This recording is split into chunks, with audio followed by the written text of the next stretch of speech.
Hello, everyone, and welcome to a live Ask Me Anything session. We are coming to you live from our really fancy video studio here on the MathWorks Lakeside campus here in Natick, Massachusetts.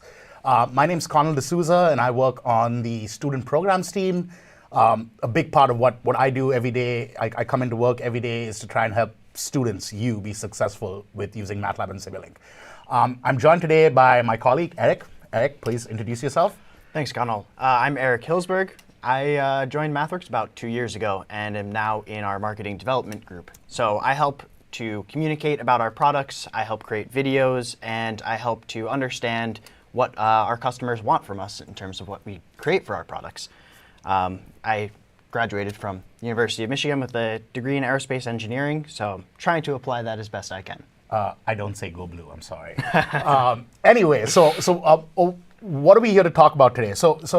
Essentially, we're hoping to spend the next hour answering your questions, showing you some of our favorite MATLAB tips and tricks, and so on and so forth. So if you guys can pop your questions into the chat on, I guess, the side or that side. Anyway, pop your questions in the chat. We'll try and answer as many as we can.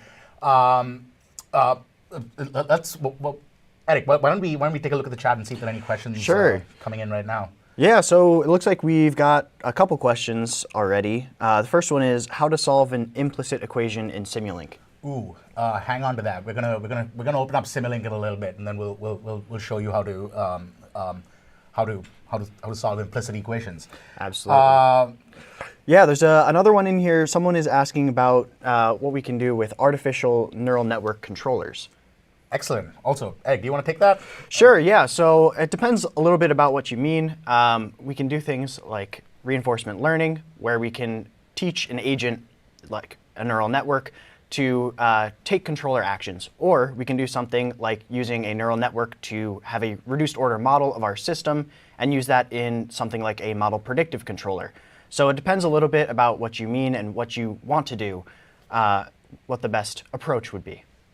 Yeah, so I mean, everything that Eric mentioned, whether we talk about reinforcement learning or fuzzy logic or whatever other types of controllers, the MATLAB documentation is an excellent place to start. You know, we've got toolboxes for a number of things. For most of you students out there, if you're at a university, you might have what's called a campus-wide license. So let's go and check what's the best way to figure out if you have a campus-wide license. If you go onto this link that you can see on the screen, so it's mathworks.com/products/MATLAB-campus. You can essentially go here and click the Get Started button. And what this will do is, if you have a MathWorks account created with your school email ID, it'll redirect you to what we call the MATLAB homepage in MATLAB Online. So what the MATLAB homepage is essentially the first time you get into MATLAB Online, this is where it takes you. What you can see here is you've got on the left-hand side, you've got links to the documentation, MATLAB Answers, which is when Eric and I are not here answering your questions, you can go and ask our community of millions of MATLAB users who interact and answer questions on the MATLAB Answers page. We've also got something called File Exchange. File Exchange is our file sharing network.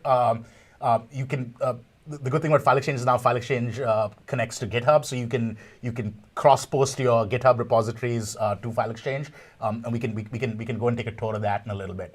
But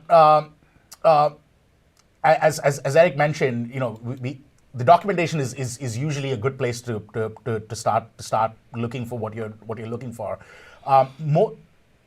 Every function in MATLAB is documented with examples, and I think that's one of the things that kind of sets MATLAB apart from some of the other tools out there. Is you never need to struggle to figure out what a particular function or a particular term in that function means. They also have a number of examples. So if you can click on this examples tab, and again, the documentation is kind of indexed by application areas as well as product areas, right? So say we spoke about control systems. We can go into the control systems examples, and as you see, we've got a variety of products as well as examples that go with each of the products. So Yeah. Hopefully that's good to get you all started. I see that we're getting a few more questions in the chat, so let's try and answer some more. Yeah, absolutely. It looks like we have a very specific question, so I'm wondering maybe Okay, if you know the answer. Can we solve the Collatz conjecture with MATLAB? I do not know what the Collatz conjecture is. Maybe that's a good question to put onto MATLAB answers. Yeah, we'll let's pause on that for a little bit. We'll try and do some Google searching, and try and get you an answer to that. So yeah, the next question is it possible to use real-time Simulink to actually control a plant or process? And is it always attached to SpeedGoat products?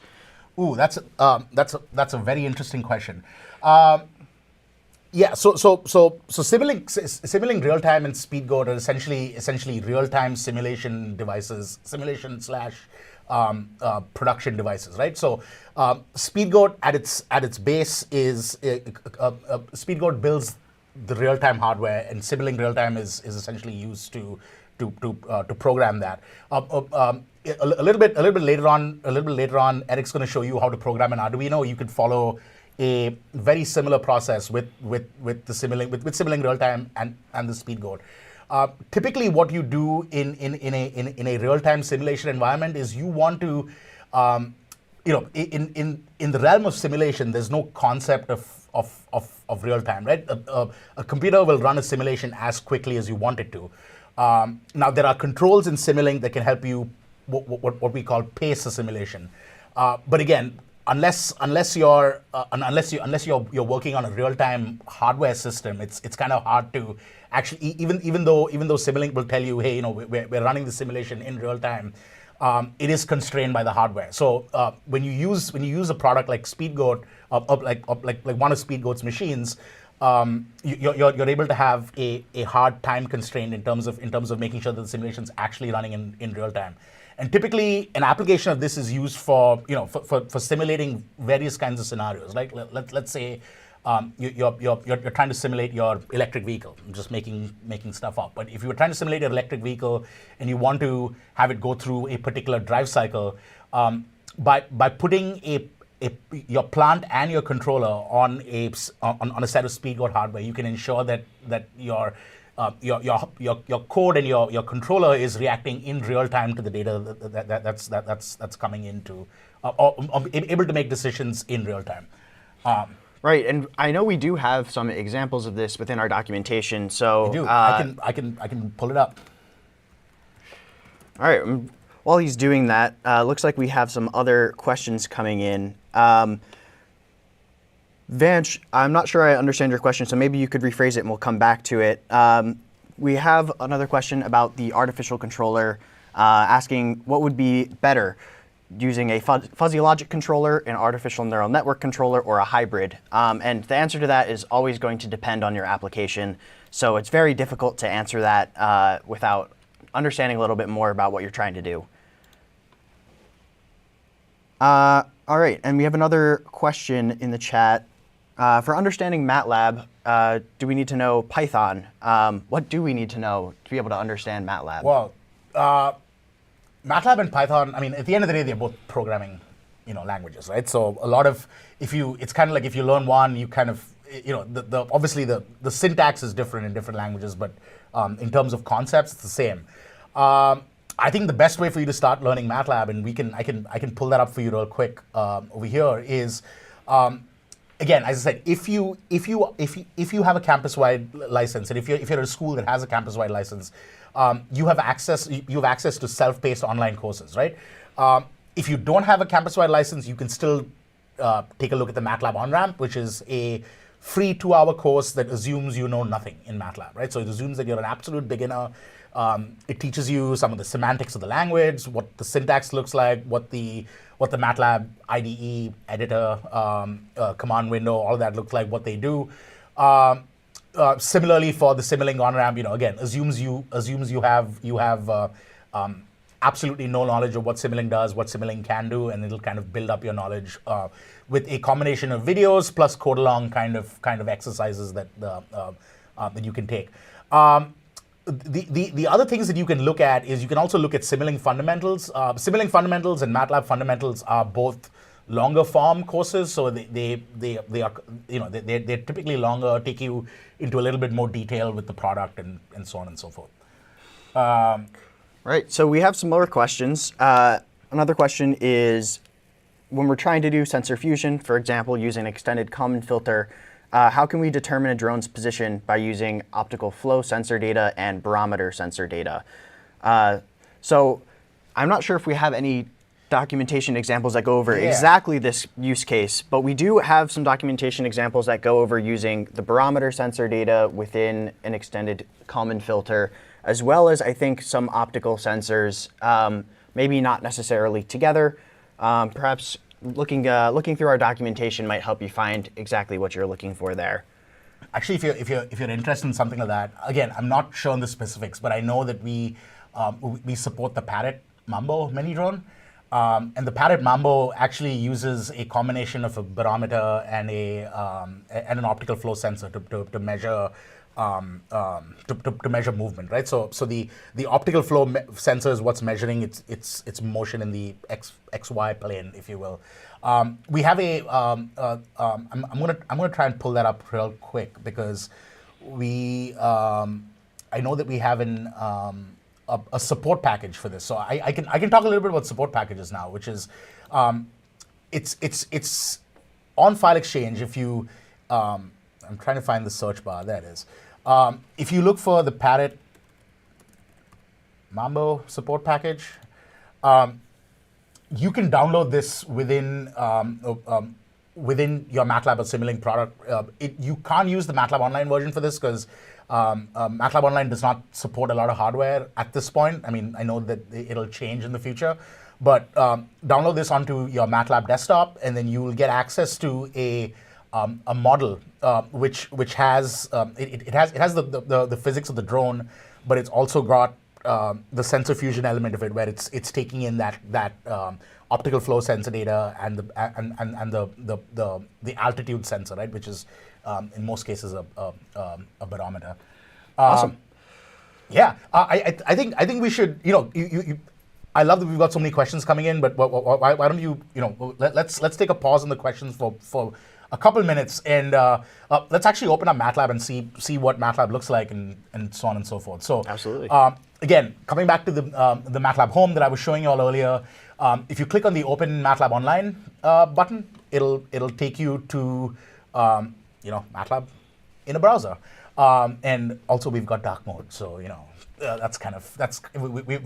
heard your requests. But when you open up MATLAB, essentially what you have on the top is you have the tool strip. On the left-hand side, you have your file directory followed by the workspace, and then you've got the command window. Eric, if I had to ask you something, what is your favorite MATLAB feature? Ooh, pick one. Favorite? I already know what mine is, and please don't copy mine. Well, I think my favorite overall MATLAB feature is the ability to have all of your files organized nicely into a project for you, where you can create shortcuts and run your models all with the click of a button. Yeah, and I mean, yeah. So what Eric's talking about is MATLAB projects. Very cool when you're working with a group of people. You have, like, I don't know, 20 code files. They can, you need to, the moment you open it up, you have to run a particular order of run the scripts in a particular order to get your environment set up and all that. MATLAB projects is excellent for that. It's also a nice way to share, because when you're sharing a project, it essentially makes sure that it's got all the files that you need, right? So if you're sharing it with your project partner or something like that, it's a lot easier to do that. We've also got Git version control associated with projects, so you can save your project online and make sure your code is version controlled, which is the one thing that drives me up the wall is when people save code as code_final, and then the next person is like, no, wait, I want to make it code_final, and then there's final, and then just use Git. It's a lot easier. It's a lot cleaner. Saves a lot of time. Saves a lot of trouble more than anything else. Anyway, so speaking of favorite features in MATLAB, mine has to be the live editor and the live task that we've come out with in the That's a good one. in the last few years. So let's show you what a live script is. So a MATLAB live script is essentially it's a rich text environment, right? You've got you can have think of it like a sheet where you can have code, documentation, pictures, videos, GIFs, all within one sheet, so to say. A lot of our examples from the documentation are now in live script. So when I go ahead and open up a documentation, you'll see what I mean. But as you can see, I can go to the insert tab and add things like control options. So this would be things like checkboxes, date pickers, file browser, etc., etc. I can also have text or a table of contents and code, right? So you can insert code both as MATLAB code and as plain code. You can also have other text features like tables, images, hyperlinks, as well as equations, right? You can actually have formatted equations in there. So if you're trying to publish your code on GitHub or publish your code on File Exchange, you can document your code well and share it with your peers. It's also nice because you can, this could be your homework assignment. You don't have to. I remember when I was in grad school and we didn't have the live scripts around at the time.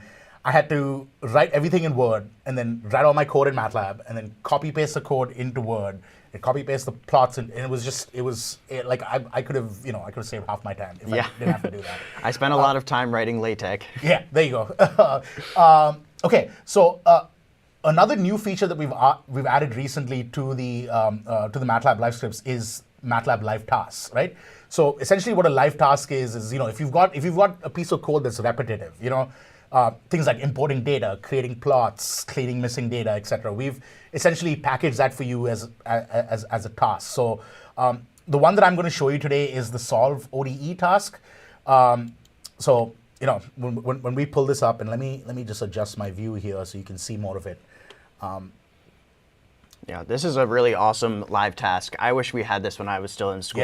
Yeah. It's essentially what you can do with the help of this live task is you can essentially define an ODE and then have MATLAB kind of solve it for you, right? You don't have to worry about writing the code for all of it. So you can choose your ODE type, something like this, either a system, some kind of system of equations, or if you've got a single ODE.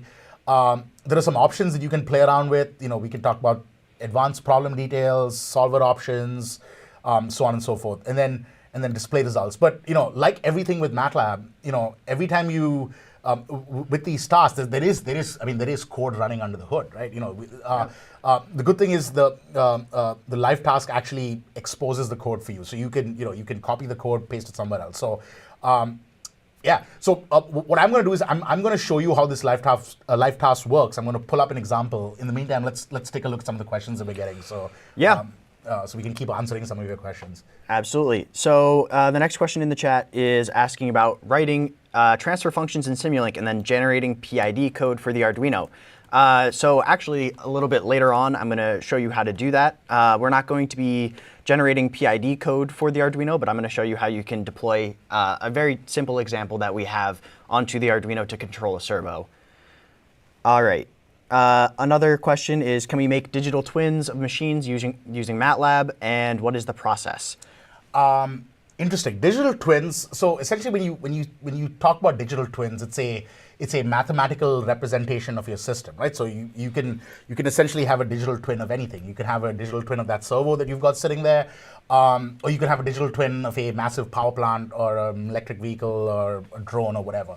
But essentially, what a digital twin does is it's taking the physics of that system, right, and representing it in a mathematical form, virtually, right? And some of the advantages of that is, like for example, self-driving cars are really popular right now, right? And in order to tune the self-driving algorithms, you need a lot of data, right? So your options are either drive a car around the road and collect a bunch of data. That takes time, right? Or you can essentially create a mathematical version of that, load it up onto the cloud, onto some supercomputer somewhere and have it essentially speed up how, have it drive through a scenario that you've probably made in something like Roadrunner, and essentially collect virtual data of the same. So you've got, you've got the ability to collect way more data in a shorter period of time. So that's one of the examples of a digital twin. I'm sure you can make a digital twin in MATLAB. My recommendation would be to use Simulink for that, because the big thing with digital twins is you have to have that notion of time. You have to, when you're running a simulation, you have to be able to step through a simulation and essentially move forward in time.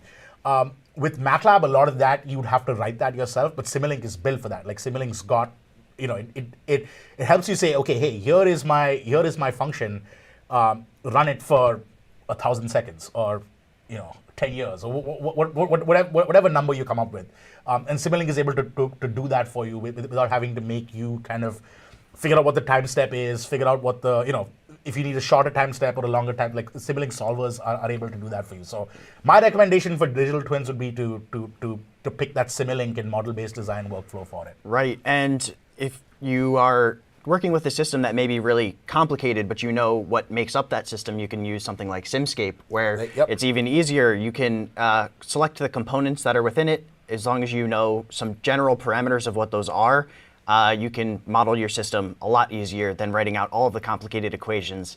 We'll get into that a little bit later too. Right, and the other thing about Simscape, you can also import CAD in Simscape. So you, if you have, again, the caveat is you have to have a good CAD model, right? Your CAD model's got to be, it's got to be a well-made CAD model in the sense that the mates have to be good, and because again, we've got something called the Sim Mechanics link, which is a product within Sim Mechanics that'll essentially take your CAD, convert it into a Simscape version of the CAD, and then you can use that to build your digital twin. I believe that's a new product now. It's Simscape Multibody. There we go. Simscape Multibody. Yes. So make sure you're looking for the right thing. We change the name sometimes. All right. Okay. Cool. So, I was talking about the ODE live task, right? If you've been using MATLAB for a while, you would have noticed that, and you were using the MATLAB desktop, the documentation was always on your desktop. We've actually moved to having only online documentation now. So that's a new change that's happened recently. But if you go to the documentation link, you can either click the copy command button, which if you're using, you can just go and type this in the command window. But since I'm using MATLAB Online, I'm just going to click the Open in MATLAB Online button, and it's going to tell me that. So as soon as I pull this up, I'll see that that example will open up. Right here. It's telling me it's busy, but it's cool. Let's take another question while we're it has to communicate with the server, so sometimes that can take some time. Yeah. Someone's asking if it's possible we can simulate Brian Douglas and get more Tech Talk videos. I'm gonna have to send him a Teams message after this, because yeah, I'll let him know that you're asking for more. He is very happy to make more videos, but he's a very busy man. So. Excellent. All right, so let's look at this. Let's look at the simple. That wasn't what I was trying to. I wanted to open up a little more complicated example. So not the single ODE, but let's do this one instead, which is. I don't know why it's doing that.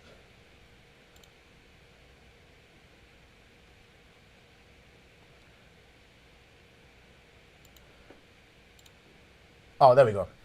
Solve a system of first-order differential algebraic equations, right? So again, what you can see here is sorry, I hate to make that happen, but what you can see is a simple system of equations. Everyone's kind of seen an equation like this in some some math class that you do in college at least. The first step in an equation like this is to obviously write it in that. Essentially take all the derivatives to one side and represent that, because it's a system of equations. We can represent that as a matrix. Pretty simple. Nothing. We haven't done anything crazy yet. The first thing that you have to do when you're using this solve ODE live task is you have to essentially create a function of the ODE, right? So you create a function and then you pass that function handle to the live task. So all that we're doing here is we're essentially taking this right-hand side matrix and representing it as MATLAB code. And then we're also creating a new variable called mass matrix, which is essentially this mass matrix on the left-hand side, right? So now, obviously, this is a differential equation with respect to time. So there's got to be some initial conditions and boundaries, right? What are you trying to solve this over? So our initial conditions essentially saying at time equals 0. Y1 is 1, Y2 is 1, and Y3 is -2, right? These are just simple initial conditions. You can chain them around. There's nothing, depending on what solution you're looking for. We're also going to set a time interval to say we're going to run it for 10 seconds and see what it looks like. So I'm going to hide the code for now just because, as you can see, all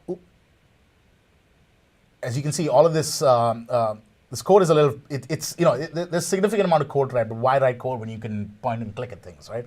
I don't know what this error is, but let's.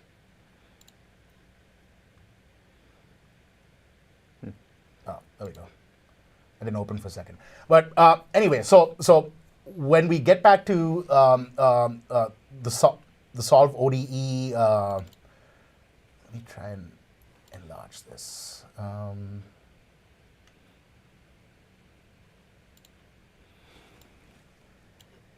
right, while you're doing that, why don't we go to the chat and see if we have any other questions.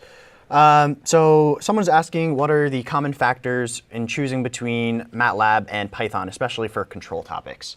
So I think that's going to depend a lot on what your application is, but if you have access to a MATLAB license, running your simulations and running your MATLAB code is always going to be faster than running something in Python.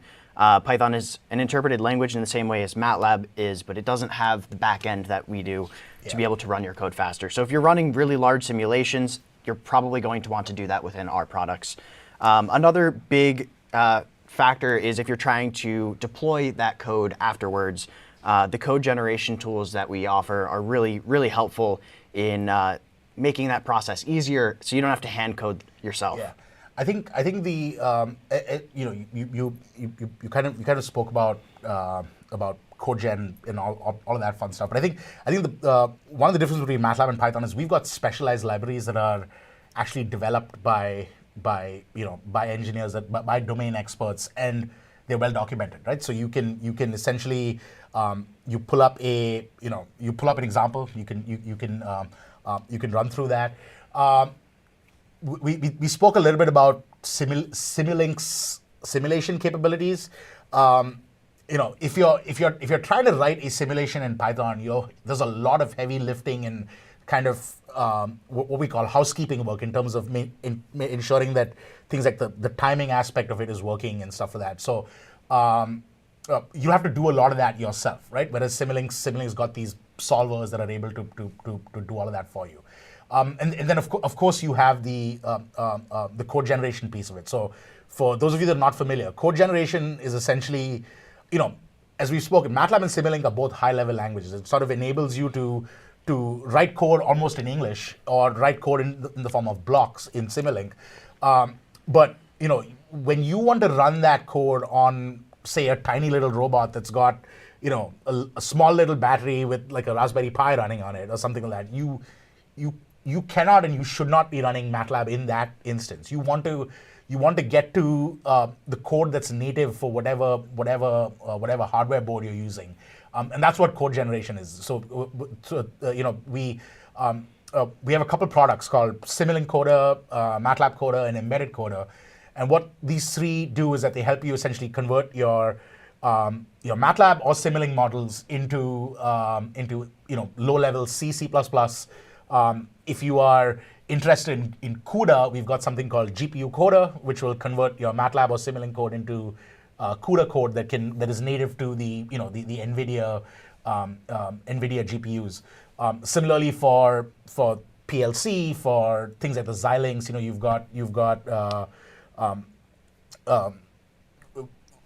what is it called? HDL coding? HDL. There we go. That's the one. For boards like the Xilinx, you have HDL code. Again, we can convert MATLAB and Simulink into HDL code. So there are a lot of benefits to using the MATLAB or Simulink environment over something like Python, especially for controls, because you're typically not developing controls in isolation. You're doing it in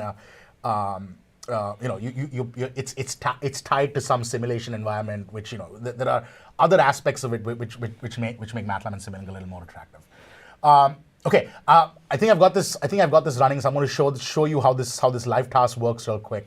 But essentially, we've picked the ODE type. We've said m dy dt as a function of time and y. We gave it the local function, so that was that function that we had created up above. We've also got the mass matrix, and we're giving our initial conditions as a vector. So you remember we said y1 equals 1, y2 equals 1, and y3 equals -2. We're also going to give it an initial time, so we're starting at t equals 0, and we want to run this for 10 seconds. So I say start in n times, not 0 and 1, but 0 and 10. There are some solver options. Again, you probably heard me say solver. If you've done a math class and you've used MATLAB, and you've probably heard of ODE 45. ODE 45 is one of the solvers. ODE 15S is another solver. You can go look up the documentation on what all that means. We could spend hours talking about it, but essentially these are numerical solvers. So it's Simulink or MATLAB is just going to be able to solve that differential equation for you numerically. So I'm asking MATLAB to pick the solver for me. I don't really care which one it uses. I give them some tolerances to make sure the solution's converging, and if I go and hit run on this, it's going to hopefully solve that equation for me, unless it gives me an error, which I think it did. Oh, it said doesn't know what well, that's because I didn't run section 1. So let me go ahead and actually make sure that it knows what mass matrix is. And now if I go ahead and click this, we should be able to see that we've now got the solution over time, right? So super simple. I remember having solved so many equations in school, and I had to do them all by hand. But with something like this, you just kind of plug and point and click, and you're good to go. And as you see, all of the code that's running in the live task is visible here for you to copy and share if you need it. But if not, that's all right. Cool. So that's a little bit about MATLAB for you. I think we should probably spend some time answering some more questions, but also firing up Simulink. And I know, Eric, you've got some Right. fun Simulink stuff to talk about. So Yeah. we're gonna let our video team do some magic and switch our screens around. And in the meantime, I'll start taking some questions. So let me pull up the chat real quick.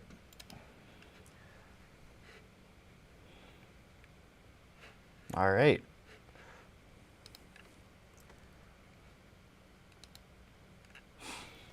Okay, so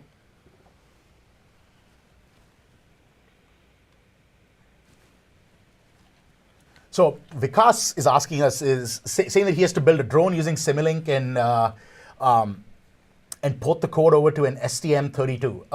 Yes, we have support for a number of hardware vendors. STM32, I believe. I'm not sure the specific, the F407, but I know that we support the STM32 family of processors. So, Vikas, I think the place where you should get started is perhaps go and take a look at one of the drone demos in either the UAV toolbox or the aerospace toolbox. So that'll give you an idea of the of the actual, the physics of the drone, as well as the controllers that are being built. And then you can essentially look at the STM32 support package, which will have the drivers for you to deploy that code onto the STM32. All right, so let's get started looking at Simulink. So Simulink is a differential equation solver at its heart. So if you have your equations already written out, like I have right here, in this case we're modeling a mass spring damper, which is a very common plant model that a lot of you will probably be familiar with from your time in school. All you really need to do is figure out which signals are going to represent which parts of this equation. So if we're taking a look at this line right here, we know that the force that is applied to the mass is going to be a function of a stiffness coefficient times the position away from its neutral location, as well as a damping coefficient multiplied by the velocity. And we can see that here in our equations in Simulink. So if we're starting with our position, we can see that this position comes down and is multiplied by this gain, which is our stiffness coefficient, and goes into this summation. In this case, it's a subtraction block before it is fed into the rest of the equation. And we can see also that right before this, we have an integration block. And what this does is it integrates over time the signal that's fed into it. And we know that the position is the integral of the velocity.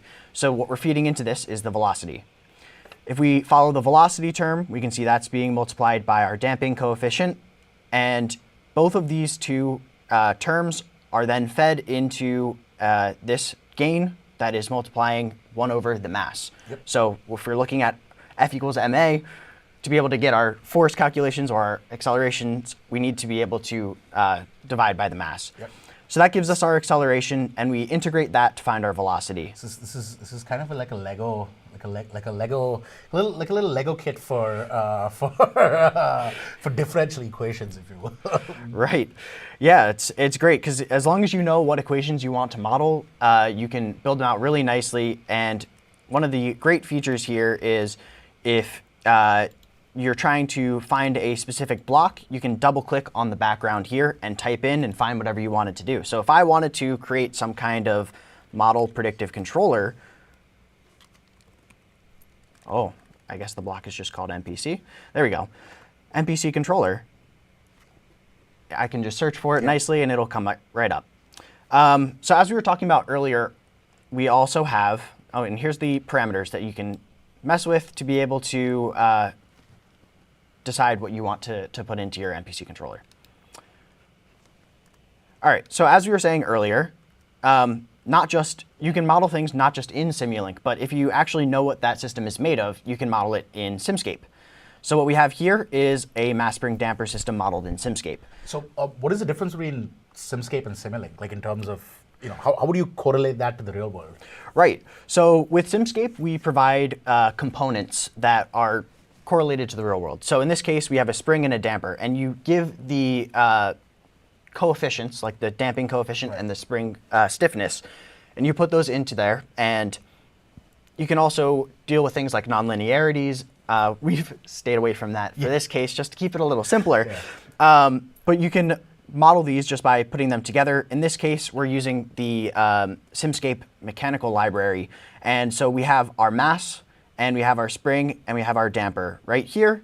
And right here on this top part, the VSC, that's just a way for us to measure. So this would be some kind of sensor in the real world. But this is just going to be measuring the displacement of the mass over time. And what we can see is we can run these two models side by side and see if they're representative of what we expect it to look like in the real world. And we can see that both the Simscape and the Simulink model are matching very nicely to what we would expect them to do. The velocity over time is going to 0. And they seem to be perfectly overlapping, which is great. That means that our simulation is doing what we expect it to, and that we can represent it in multiple different ways, which is really helpful for verifying that our simulations are correct. What is a use case when you'd use, say, Simscape over Simulink?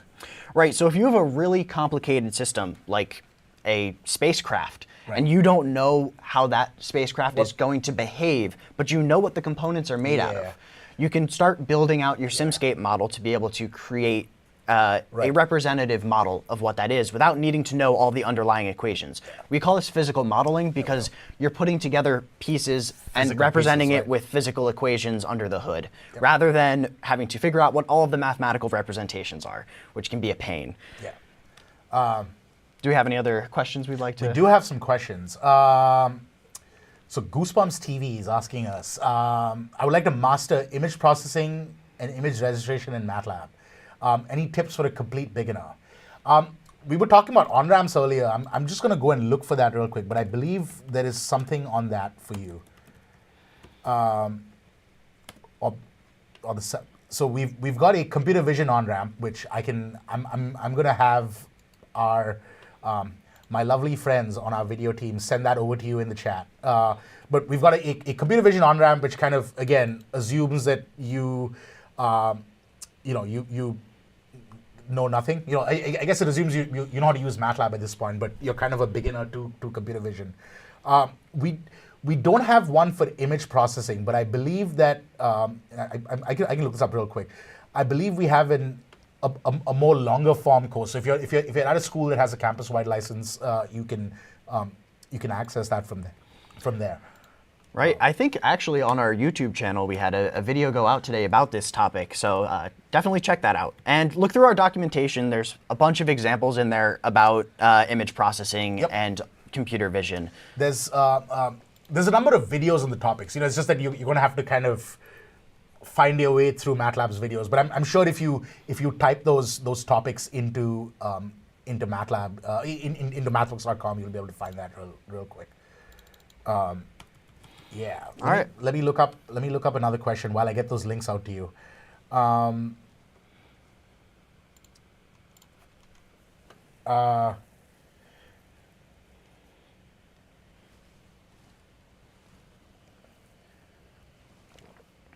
So it says, I'm a student from Vietnam. Wow, that's a long way away. Hello. Wow. Hey. nice to have you on the chat. I would like to ask how to connect a PLC with MATLAB in real time. Do you want to take that?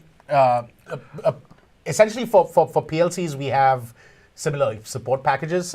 Again, I can look up some links. But actually, that could be a good way to segue into the Arduino. So essentially, the process is very similar with what Eric's going to show you on the Arduino side of things. But you obviously need the specific libraries that you need for PLC. Right. Awesome. So yeah, right before we get into the Arduino, I want to show you and motivate you maybe why you would want to put this onto a microcontroller like an Arduino. So looking at, this is a mass spring damper system right here, similar to the exact same one I just showed you. In this case, we also have a force source. So this is allowing us to manipulate the mass with some kind of force. And we're going to control this system by using a PID controller. So if you've taken a controls class, you've probably been accustomed to PID, and we offer some great ways to auto-tune those controllers. So in this case, I've already done that so we can save some time. But if we wanted to, we could take a look and see that we have a proportional, integral, and derivative gain. So we've already got this gain, all of these gains scheduled, and using our motion sensor, which is out and apparent this time rather than hidden, we can run our simulation and see that we're controlling the mass to these specific commands relatively well. It takes about a second to settle down at their new position. So in this case, if we wanted to deploy this out into the real world, we may want to put this onto something like an Arduino. So I've got an Arduino here right now, and I'm going to show you how you can deploy code onto it to control a servo here. We're going to keep it a little simple and not do the PID, but just to demonstrate what we can do with this. So I'm going to switch over to this really simple model, which you can find in our examples. All you have to do is select which hardware board you want to target to. In this case, I've got an Arduino Uno right here. And I'm telling the Arduino that my signal is going into the pin 4 location. So I've got the hardware connected here directly into pin 4 to be able to control this.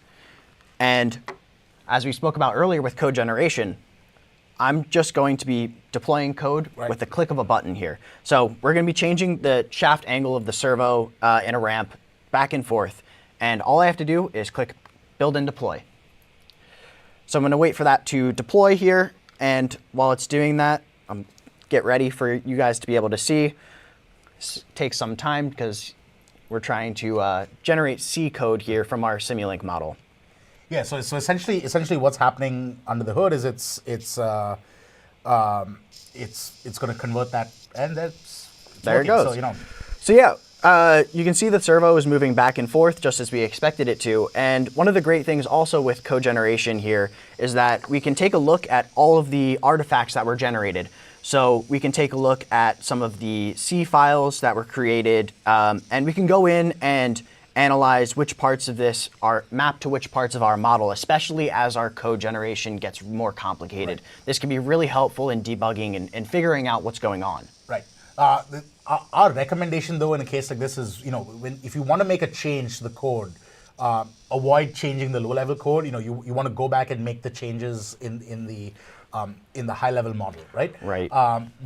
But that being said, that code that you saw, the C code that you saw, is editable. It's like you can copy it, take it to another IDE, say Visual Studio or something like that, and integrate it with some other code base that you've got. But our recommendation is, as far as possible, you always try and avoid editing the low-level code because there's no backward traceability, right? So, like, you want to make the change in your high-level model and then regenerate the code. As you said, it took less than a couple minutes to get it done. Right. All right, so that's a big overview of Simulink, and I guess just to highlight some of the key things that I covered, we can model our systems. So in this case, we modeled a mass spring damper, and we can take that model and create a controller for it very easily with auto-tuning in PID, and then we can use our code generation tools to deploy that directly onto a microcontroller. And this workflow is what our customers are doing out in industry, as well as for student teams.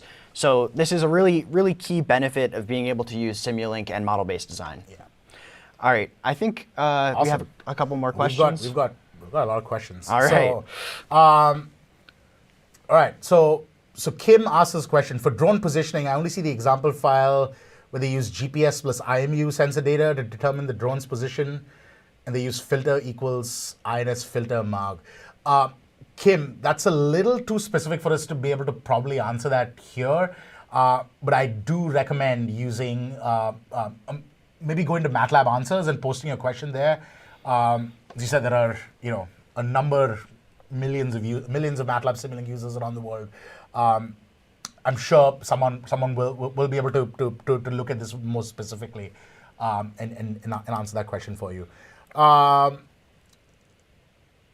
Mohammed asks, I'm a mechanical engineering student. I'm interested in learning the aerospace block set, the aerospace toolbox, the UAV toolbox, and the LiDAR toolbox. But I cannot find an on-ramp.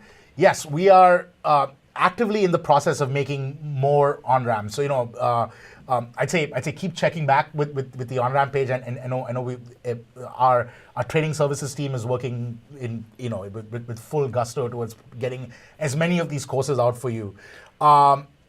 Another thing that I know for sure is that there are some people on my team that are putting together a video series on using deep learning with LiDAR. So if you're interested in that, I'd say follow the MATLAB students, so MATLAB_students on Instagram.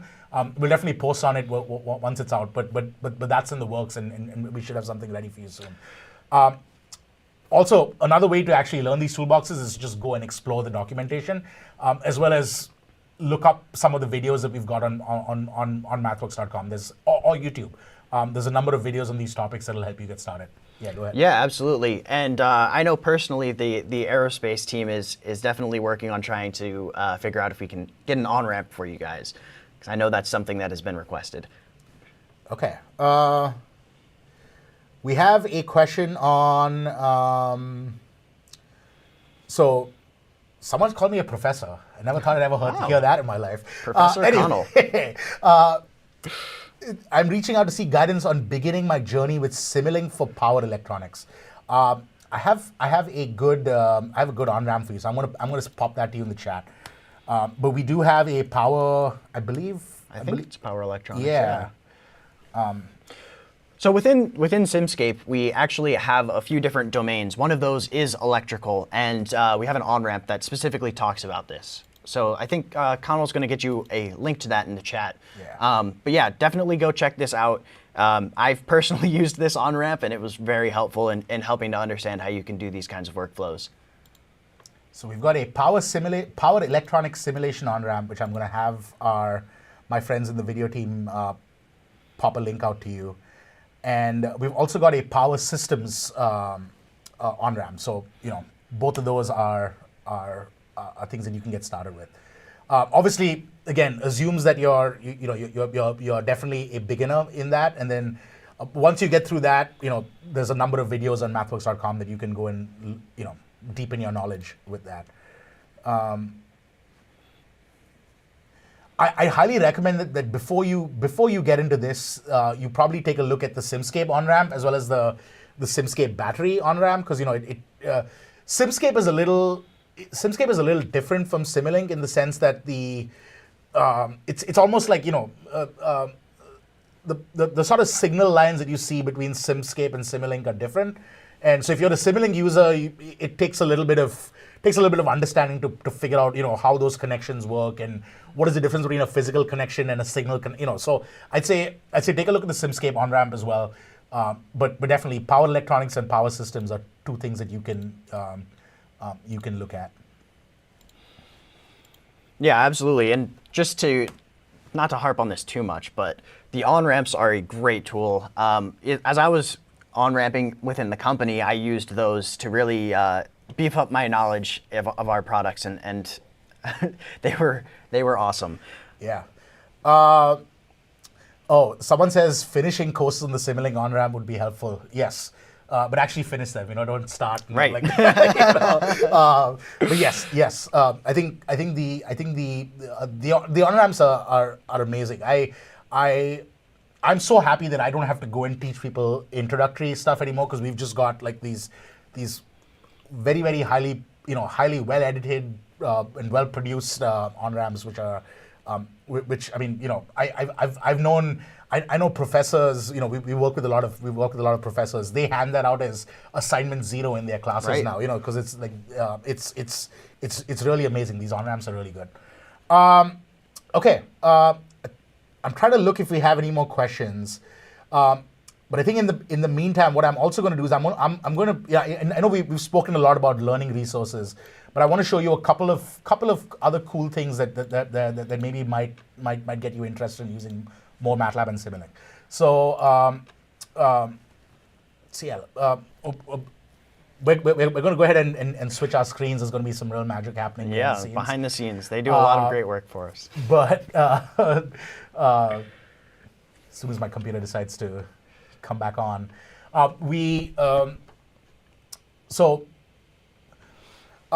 coming back to the MATLAB homepage. I know we spoke about MATLAB answers, so let's click in and see what you can find here. You can essentially find that you've got a number of ways that you can ask questions. You can see some trending, some newest activities, so on and so forth. There are a lot of math workers that actually sit and answer questions. A lot of developers, a lot of field experts, a lot of subject matter experts, etc. So as well as people that have been using MATLAB for years. So typically, if you want to find an answer, search here or post your question here, and someone will get to it. The other aspect of the MATLAB community or the MathWorks community that we spoke about is the file exchange. So file exchange is where you can find little code snippets, little functions that people have made. And even math workers have made. I've personally put out code into the file exchange. Yeah, so. and again, we've spoken about the millions of MATLAB users. Anything that you're trying to do has been done before. Like for the most part, you'll find code here. So you can use this to either publish your code or find code for things that you're doing. I always, whenever I'm writing new code, I always come here right away. This other new feature that we've added recently has been called the AI Chat Playground. again, so it's kind of like it's kind of like a GPT model that helps you answer questions. It's like your chat assistant. There is a caveat that obviously it is AI generated, and generated code and text may be inaccurate. So you want to use that with a grain of salt. But for example, I can type in a plot. I've got some suggestions here. But let's see what one of these are. So it says create and plot a sphere, and this AI chatbot is going to give me the code for it. So I can go ahead and I can just actually run it here, and it'll tell me that it's executing. And yeah, you have I wrote a prompt and it's giving me code now. So again, as I said, it is AI generated. So you definitely want to verify, especially if you're trying to put it into a production environment. But it's a cool little feature to sit and play around with, and especially if you want to learn how to do things, type it in and see what happens. Right. We've also got a contests page. So I'm going to just leave this. We've also got, we've got this MATLAB Shorts mini hack going on. You can essentially show us what you're doing. I'd recommend you go and take a look. The one that I'm really excited about talking about today is the Simulink Student Challenge. So the Simulink Student Challenge is essentially a way for, if you're a student and you've done something cool with Simulink, I don't know, you've flown an airplane, you've landed a satellite, I don't know, be as creative as you can, right? But if you've done something cool, we'd like to hear about it. So send us a video that's 3 to 5 minutes long, definitely shorter than 6 minutes. And we'll have some of our engineers judge all these submissions. And you can win some cash money, up to $1,000 for the person that comes in first.